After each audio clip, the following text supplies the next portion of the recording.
by Shankar Singh।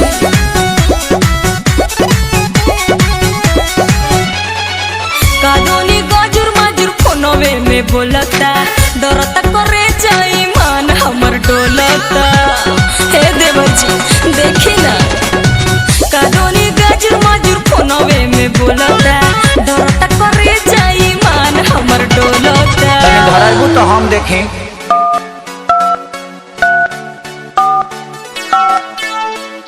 बिना ताम ते धर से भरी नत नितली भैंस दुही त सेंटाइडर लदाते दुही बिना दाबी लदाते धर से भरी मत नितनी थोथुन मत न तो उठा ले दाई जो भी धराई तबे लागे दादा हो स्पीडोन में धइले बे।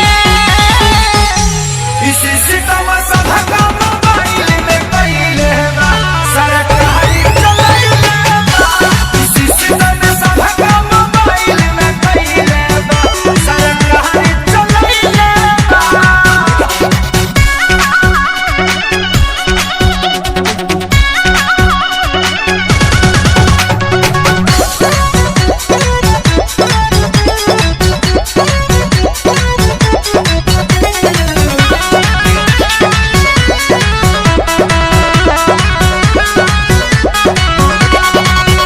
कोइले बातों ई त नदिया के बेटा हमके मरद से मिले न देता।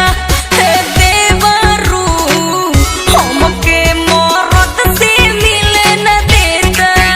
एकरा के तू डाला ही गाड़ी भौजी तोहरे खाती बोल बही ना बेमारी भौजी। एक बार आउ लगाइबू।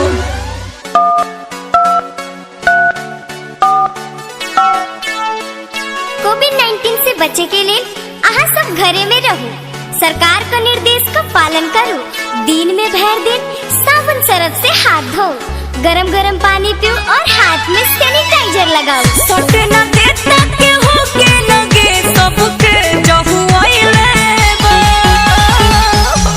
इसी सितम सभा का मोबाइल में कइले बा सरकारी चलाइले बा। इसी सितम सभा का मोबाइल में कइले बा सरकारी चलाइले बा।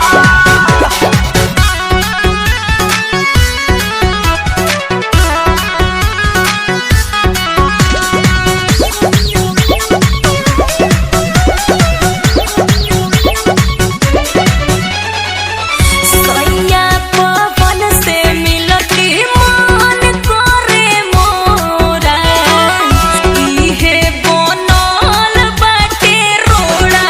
ए देवर जी इहे बनल बाटे रोड़ा। कहतानी जनरेशन कर थोड़ा भौजी भैया आ जाई है धाली हमकोरा भौजी।